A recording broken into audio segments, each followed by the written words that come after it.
Welcome to the Agent Leader Podcast. My name is Brent Kelly. Thanks so much for joining me on this episode. Excited to be with you and to discuss today something that is a huge challenge for agency leaders and agencies in general, and that is how does my leadership team lead meaningful change? Right? If there's something that we want to change or certainly improve, whatever term you want to use in the agency, how can we do it? How can we do it most effectively? And, as an opportunity of working with agencies across the country as part of the Sitkins network, I can tell you that that's one of the biggest challenges and frustrations for agencies we work with, as far as, hey, listen, I get it, or we get it, we want to do it, but how can we best get others to get on board? Or a better way of saying is, how do we get greater buy-in? So that'll be the focus of today's podcast. I'm going to talk about 4 specific things that you can do as an agency leader or an agency leadership team. And by the way, I would take this one step further. For any producers listening or insurance professionals who go, well, maybe I'm not trying to lead a team. This is also true about leading yourself to meaningful change. So it applies in all areas of discussion when it comes to, again, meaningful change or improvement in your agency. So excited to get started and talk about that. Before I get into the content that I want to discuss today, as always, I want to set a reminder of the purpose of the Agent Leader Podcast. Why do I do this? Why is it important? Well, it's to help you, the independent insurance agency leader, to help you gain clarity, to build consistency, and to make a commitment to become your best version possible. And I'm going to give a tease right now. I don't have a specific date of when this is going to happen, so that's why it's a tease, but be on the lookout. In the coming weeks, we're going to be introducing something that we are so excited about. And not just that we're excited about, I think that agencies, once they hear this, are going to be super excited about. And, we talk about the best version possible.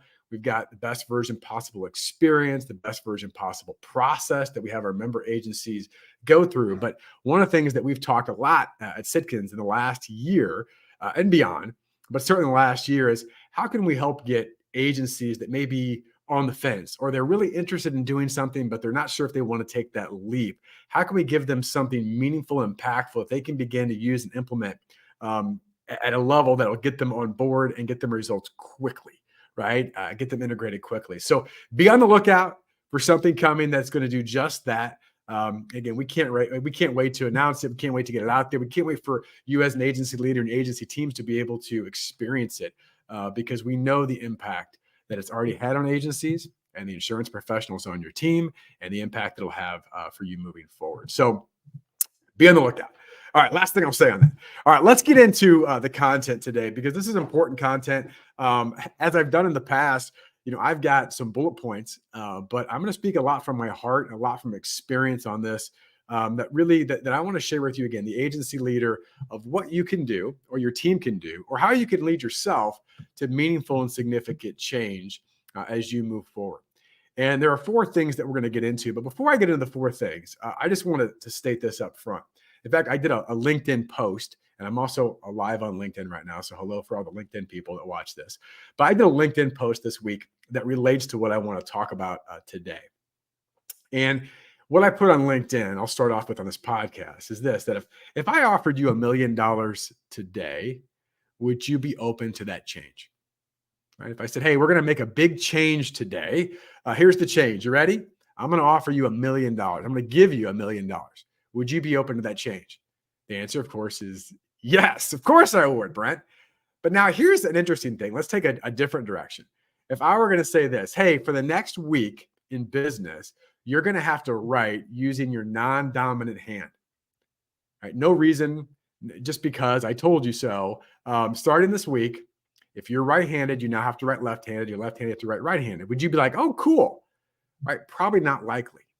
Now, those are 2 very different examples, obviously. But what is the true difference between those 2, besides one's $1 million and one is handwriting? Well, the truth of it is, the difference is this. One is based on outcome and one is based on behavior. And there's a great quote, and hopefully I say his name right. If it's Peter Senge or Senge, sorry, Peter, apologize. But I've heard this quote in many cases before. I love this. He said this: people don't resist change. They resist being changed. Right? People typically don't resist change. In fact, some people are, oh, I love change, until you ask them to change a behavior or a habit. in many cases, and they go, well, now this is not as comfortable. Maybe I don't like this change. See, what people typically want is the outcome that positive change provides. What they don't want is the behavior, habit, or mindset that the change is requiring them to do, right? To achieve that outcome they want. And we think about this for independent insurance agencies. And again, I'm going to give you 4 ways or 4 steps, so to speak, to do this. But here's some examples we'd see with independent insurance agencies. What I want, the outcome I want, is an improved relationship and trust with my team. That's what I want. If I said, hey, would you want a change in your agency? There's improved relationship and trust with your team. Would you want that? Yes.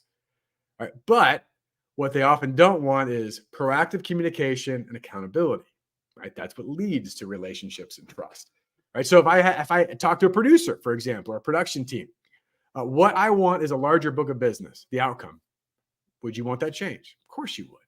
What I resist is consistent pipeline development or low risk practices. We talk about sit-ins or high level preparation.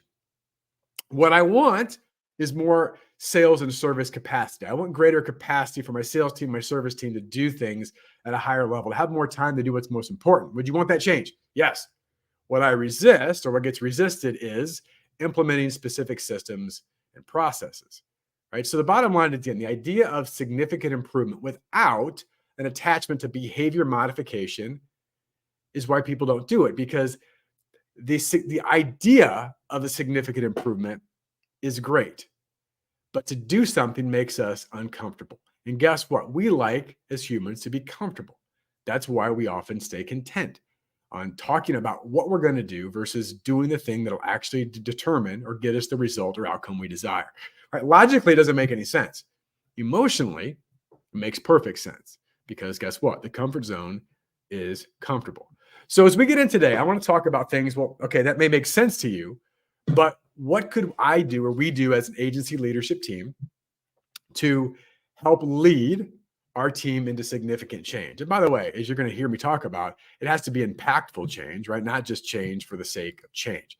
So I'm going to talk about 4 different things. And we're going to start with this first one. I'll put this on my screen.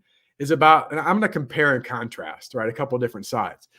If you want to have significant or meaningful change, you've got to have clear vision versus confusion. Again, that may sound really obvious, but let's talk about that for a few minutes.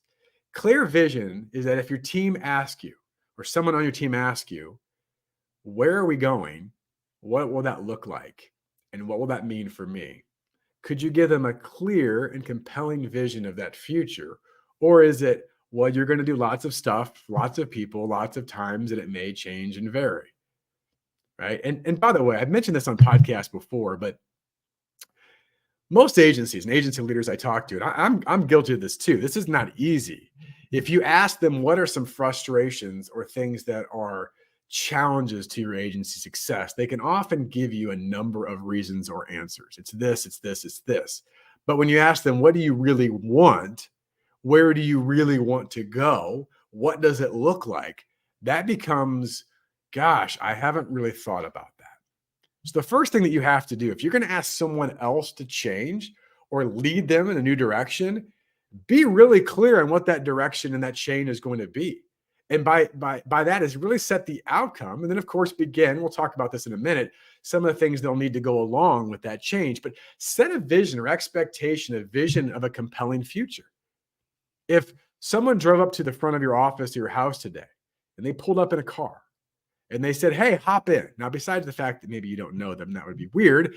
But if you asked them, okay, where are we going? And they said, I don't really know, just hop in the car. Would you be compelled to get in?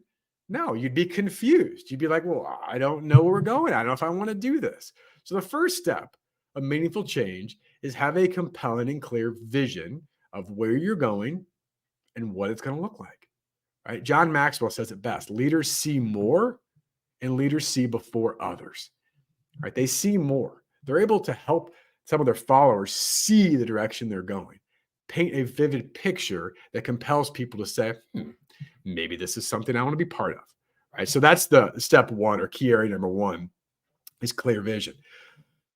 Area number 2 I want to talk about in leading meaningful change is this idea of culture versus process. And when I explain process, I want to make sure that it's a little different than maybe what you're thinking.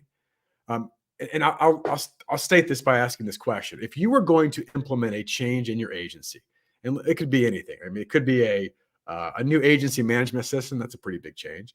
It could be as simple as a new printer. I don't know in your agency, or it could be a little more directed to a strategy. This is our new set offense, or this is our new playbook that we're going to run from. Right. This is our new renewal process. It could be a number of those things. Right.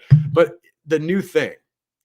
Oftentimes, if I ask an agency, would you start with why you're doing that thing, right? The impact it'll have, or here's how we do that thing. Which one do most agency leaders start with? They typically start with, because it's natural, the process. Hey, team, I'm going to share with you the new renewal process that we're going to begin implementing on January 1st, or whatever it is, or October 1st. And this is exactly what it looks like, and this is what we're going to do.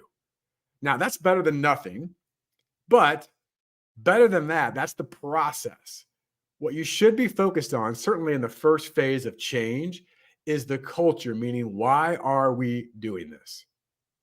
Right. And we'll stay on board with the renewal process because it's something I think that people can all understand. Before you would implement or talk about specifics of a renewal process, you should be communicating why, in essence, this would be important. And not even talking about the renewal process itself. But the fact is, we have some chinks in our armor. We have some opportunities to provide a greater level of excellence to our clients who need us the most. There are certain times where we're making promises that we haven't kept or delivered at the level we needed to, whatever it is, right? But we're talking about specific culture areas of what we expect. Our agency needs to do this better. This philosophy, this idea is important. So we're going to talk about the culture, the impact, the why. Why is this important to the client? Why is this important to us as an agency? Why is this important to our future that we get this thing right?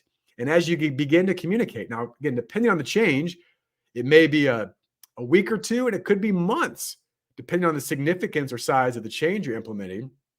Only you would know that. But you've got to make sure the team understands that.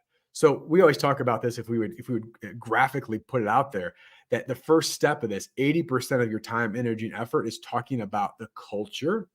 Only about 20% might be to say, hey, we will be down the road introducing a process to support this. And then as you move into phase 2, it's going to be a little more 50-50. We're now going to talk more about the process and what it does while we're still communicating the culture on a regular basis. And ultimately, to lead meaningful change, we've communicated the process so consistently and deliberately over a period of time that now that we say this is the specific process and how we're going to do it, people are now going to say, oh, that makes sense.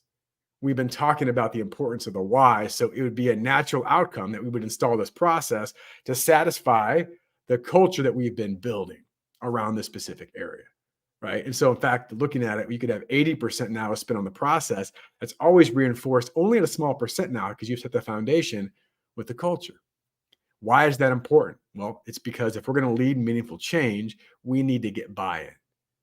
You could have the greatest idea in the world, and if you don't get people on your team to buy in, it's a pretty difficult idea to implement, right? In fact, in some cases, impossible because you're fighting uphill and people will actively work against you.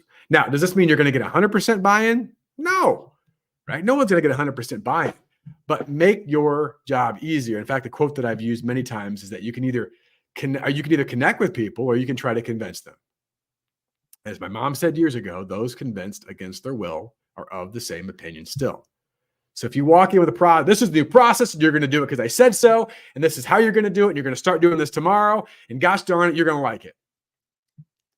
That might work for a period of time, and you could say, well, I pay them money, so they better do what I say. That's partially true. But at some point, they're going to start doing what they want to do anyway, or they're going to actively resist or work against you, right? And maybe you've experienced that at some point in leading meaningful change. Which leads me to number 3. Third step, third area, whatever you want to call it, is consistency versus intensity. Now, I love intensity. I get pretty intense on certain things. But what I have learned in learning working with agencies, that it's really easy to get intense for a day or a week or heck, maybe even a month. But that doesn't lead to meaningful change. That leads to a lot of rah-rah, a lot of pomp and circumstance that's never followed up with execution and certainly the results that you're looking for. And if you ask anybody, this is the silly analogy, but would it make more sense for you to go in and work out for 7 hours or whatever it is, or 4 or 5 hours on a weekend, or once a month, go in and just give it your all for one day or once a month? Or would you better off to have consistent 30-minute workouts? We know the answer to that, right? The same is true in leading meaningful change. And a big problem, and we see with agency leaders, and again, I'll raise my own hand because this is something I have to cognitively think about all the time because I get excited about new ideas, is that if you continue to bring in a new idea with only intensity, not followed up with consistency, you're going to have your team, after you walk out of the room or after the meeting or the next day, they're going to look around the room at each other and say, is he or she gone yet? Yes. And they'll say, don't worry, this too shall pass, right? And they'll go back to do what they did before. Because guess what? He or she will have a new idea next week anyway. And they'll forget about this, right? So part of this is you're going to lead meaningful change. Make sure the change is worth consistently doing.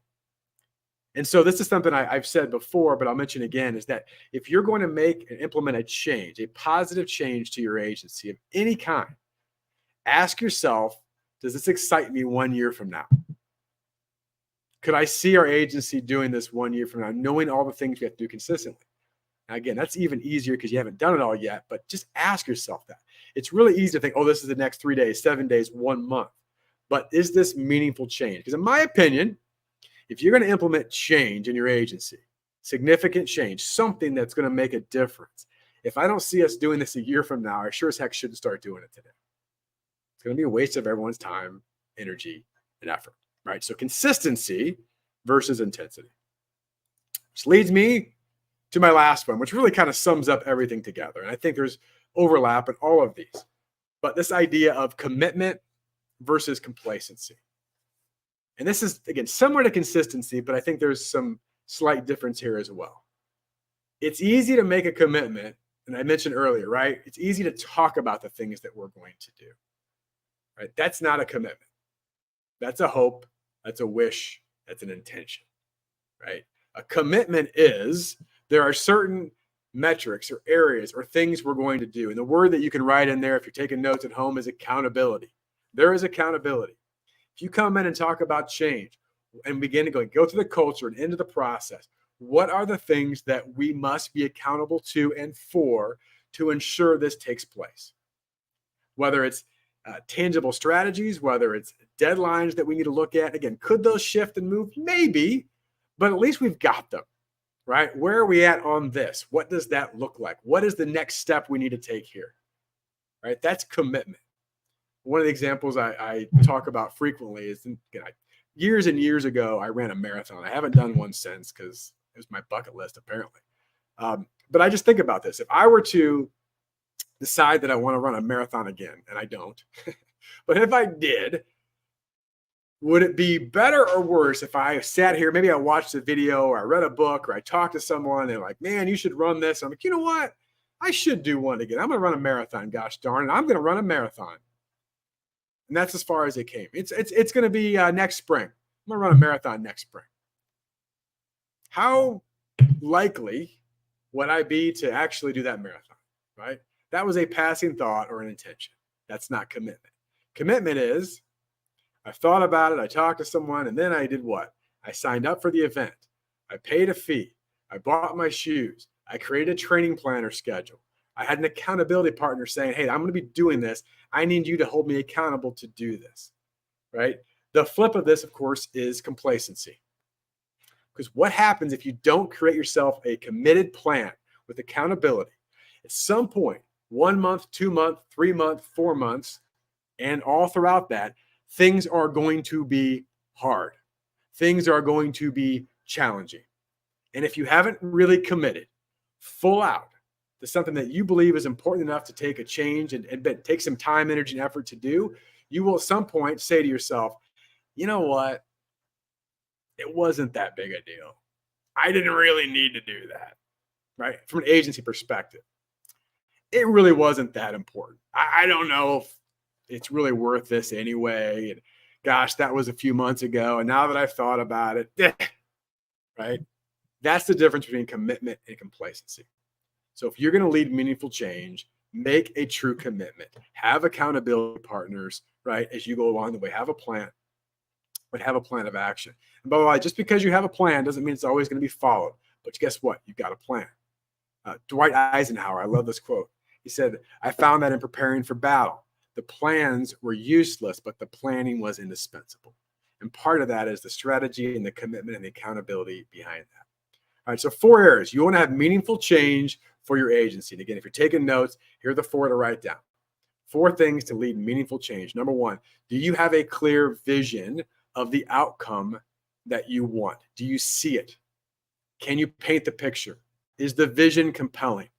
If someone asks you, where are we going? Could you say, we're going here, right? And there's an emotional excitement attached to that versus, I don't know, but it's going to be really cool, right? So clear vision versus confusion. Number 2, culture versus process.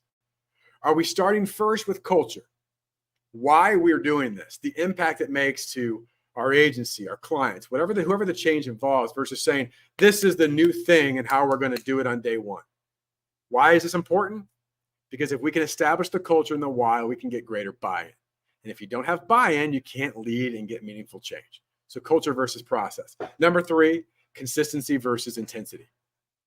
Are we willing to be consistent over a period of time, or are we just going to show intensity? I'm fired up. I'm excited. I read a book. I watched a podcast. I watched the Agent Leader podcast. I'm excited. Here's what we're going to do, right? That's great. Intensity is good, but only if you truly have a consistent effort behind it. Can you see yourself and your agency doing this 1 year from now, right? Small bites at the apple versus eating 100 apples, right? For another analogy. And then lastly, as I just mentioned, commitment versus complacency. What's your accountability? What's your plan? What's your commitment to the outcome you want versus an idea? Because when it gets hard without commitment, these other things that I shared with you, you will quit. You will stop.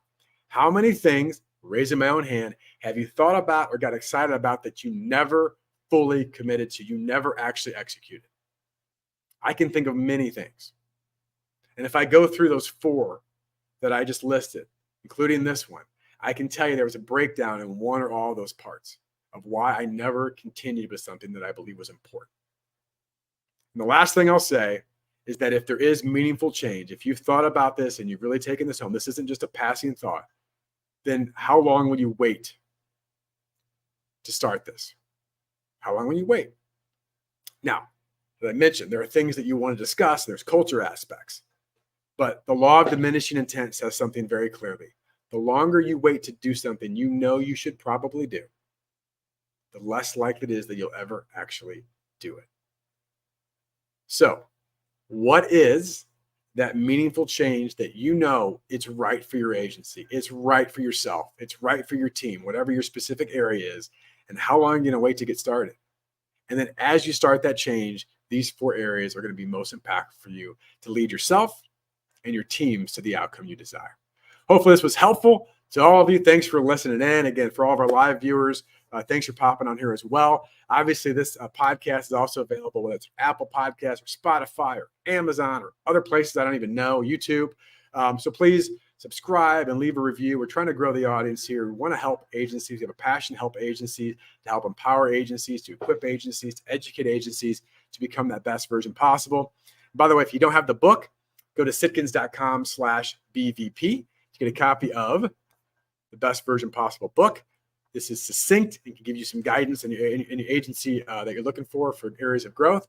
And then the last thing is be on the lookout.